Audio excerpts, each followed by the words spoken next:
अभिनंदन है अभी के सुंदर सत्र में। हमारी एक बहुत ही सुंदर भारतीय संस्कृति है, परंपरा है कि हर कार्य की शुरुआत हम प्रभु की स्मृति से करते हैं। तो आइए आज के इस सुंदर सत्र की शुरुआत भी हम ईश्वर की स्मृति से करें। उनका भी आज के इस सत्र में हम आह्वान करें कि प्रभु पिता आप भी हमारे बीच पधारें। तो हम सब थोड़ी देर के लिए अपने अंदर चलेंगे, अपने मन के तार ईश्वर से जोड़ेंगे और इसमें हमारी मदद करेंगे देवेंद्र भाई, जो कि हमारे बीच छत्तीसगढ़ से आए हुए हैं और एक सुंदर गीत के माध्यम से हम सबको प्रभु पिता तक ले चलेंगे। देवेंद्र भाई।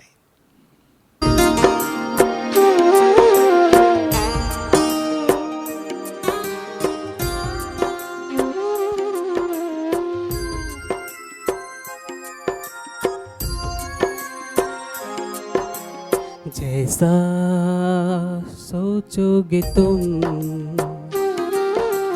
वैसा बन जाओगे, जैसा कर्म होगा वैसा फल पाओगे।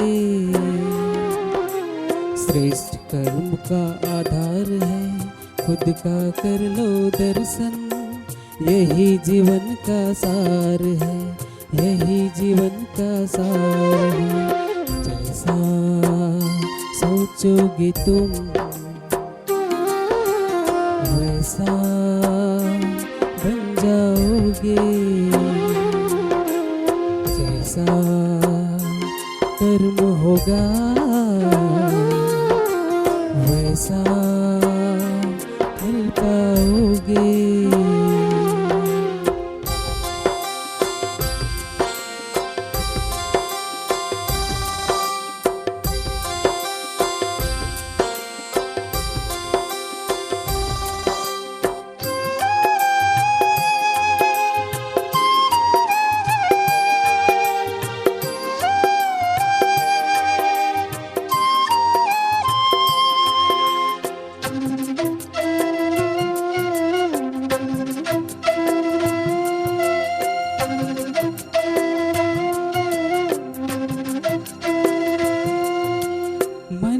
शुभ संकल्प तो जीवन में फिर दुख कैसा, अंतर में शुभ भावना तो दिल में सुख सावन जैसा।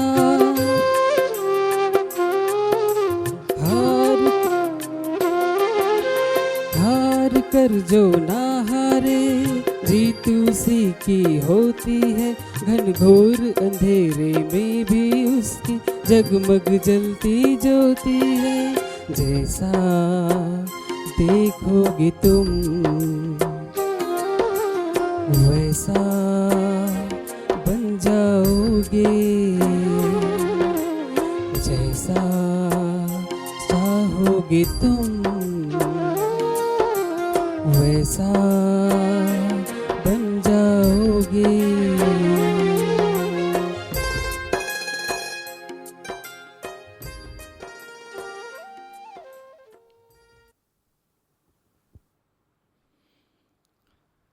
सुंदर गीत के भाव कि जैसा सोचोगे वैसा बन जाओगे, बचपन से ही हम सब सुनते आ रहे हैं। As you think so shall you become.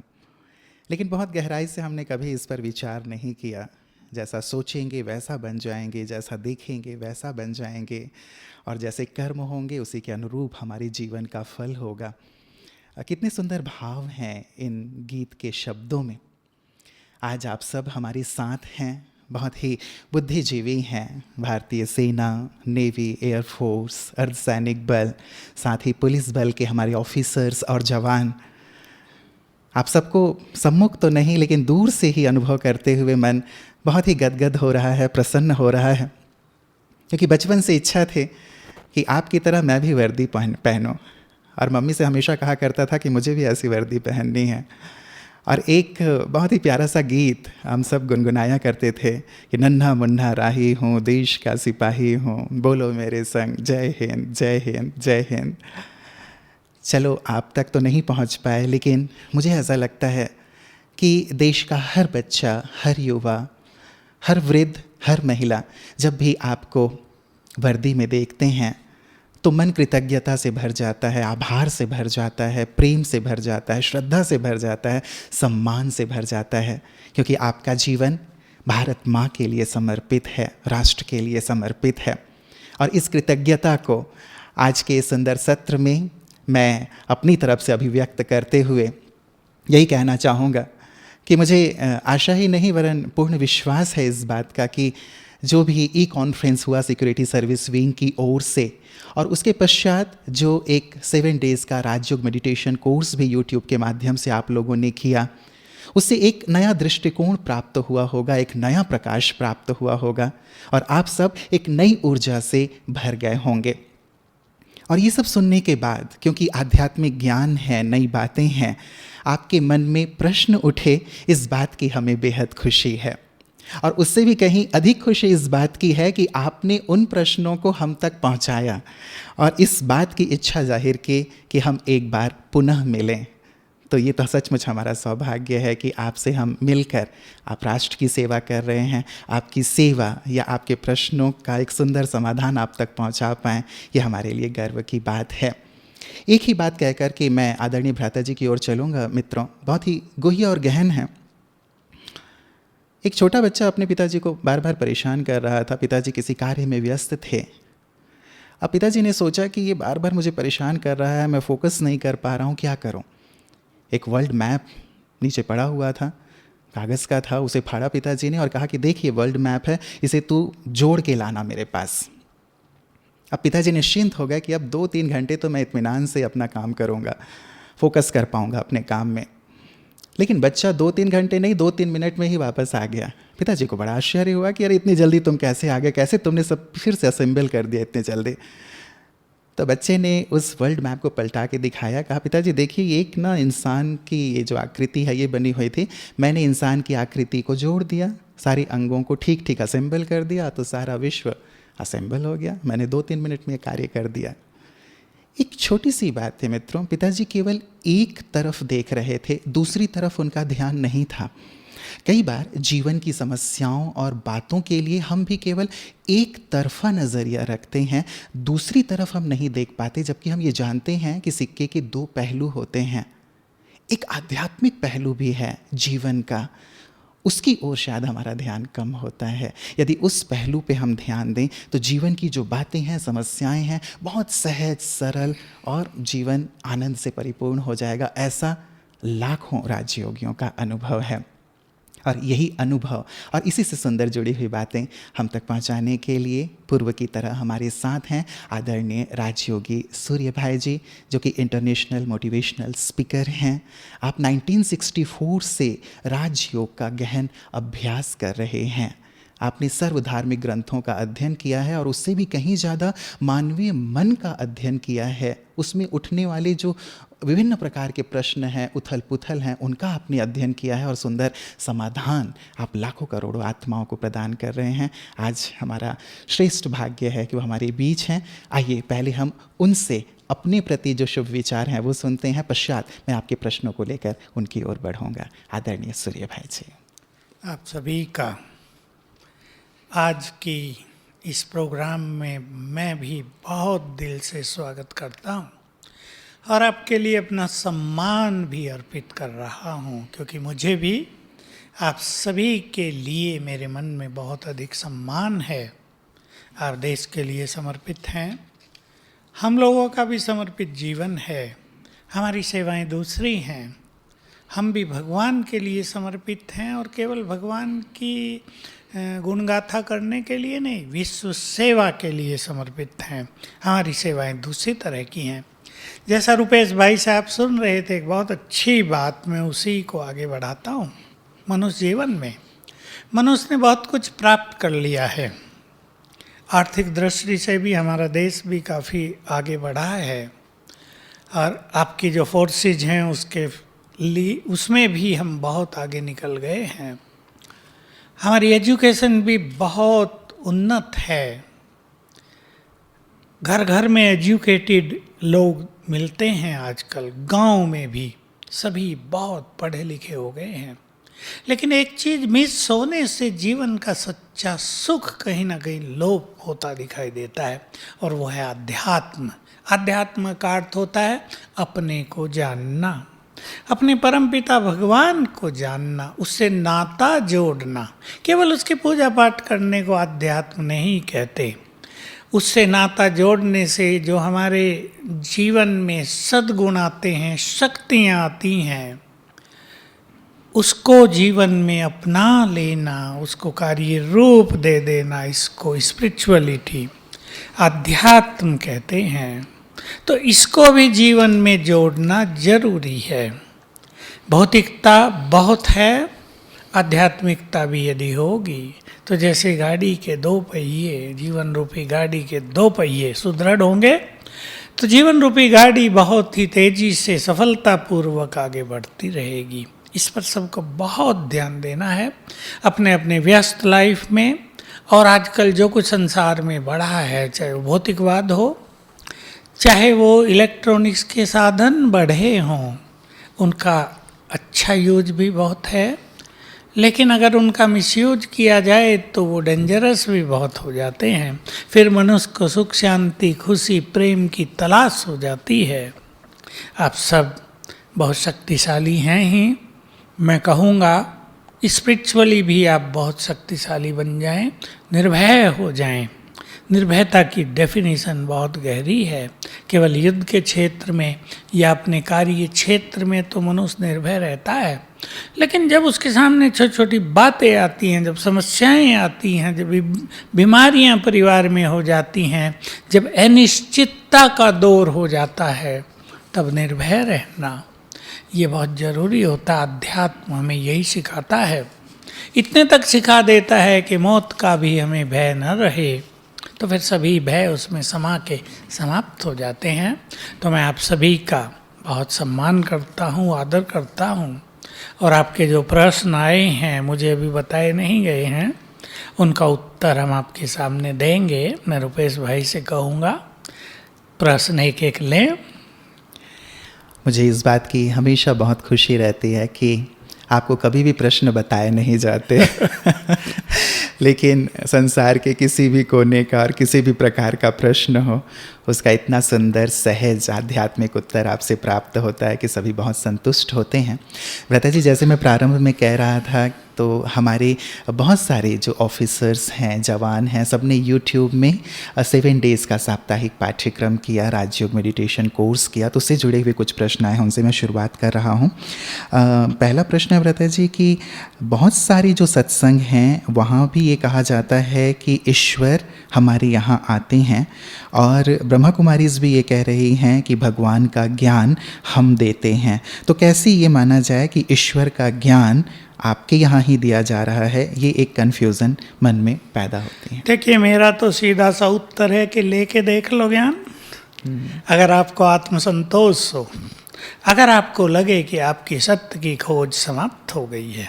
देखिए, सत्य की खोज युगों से रही है संसार में जी, लेकिन जैसा हमें अनुभव हुआ, हमें भी बचपन से सत्य की खोज थी, और ये ज्ञान लेते ही एक सुंदर अनुभव हुआ कि ज्ञान की दृष्टि से मन तृप्त हो गया, खोज समाप्त हो गई। कुछ क्वेश्चंस बहुत सारे हमने भी 6 मास तक किए, पर उनके इतने सुंदर उत्तर मिले थे कि सत्य की खोज जीवन में समाप्त हो गई। दूसरी बात, मैं बचपन से गीता बहुत पढ़ता था, उपनिषद पढ़ता था, और दर्शन भी मैंने 2 पढ़े थे।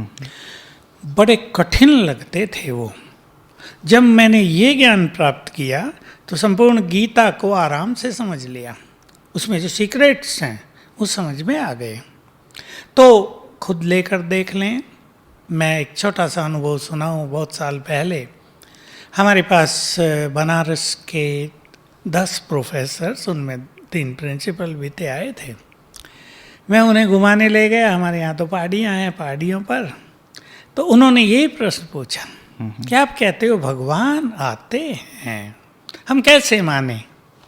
मैंने उन्हें कहा, आपको इतनी बड़ी इन्फॉर्मेशन दे दी गई कि भगवान आते हैं, आप उनसे मिल सकते हैं, उसके कोई नियम हैं, वो 6 मास आप अपना लो, ज्ञान लो और प्रभु मिलन करके देख लो। यदि सचमुच आपका प्रभु मिलन हो गया तो वी आर राइट, नहीं मिलन हुआ तो आप अपने घर राजी।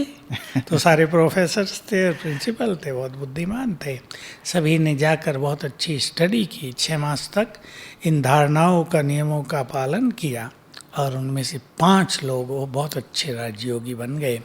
तो मैं ये कहूँगा, दूसरा मैं कहूँगा, भगवान केवल आते नहीं, आकर सत्य ज्ञान देते हैं। वो ज्ञान का सागर है, वो नई सृष्टि की स्थापना कर रहे हैं। उनसे जब मिलन होता है तो उनके वो जो निर्मल प्यार है उसका आभास होता है, उनकी शक्तियाँ हमें मिलती हैं, उनसे अपनापन फील होता है।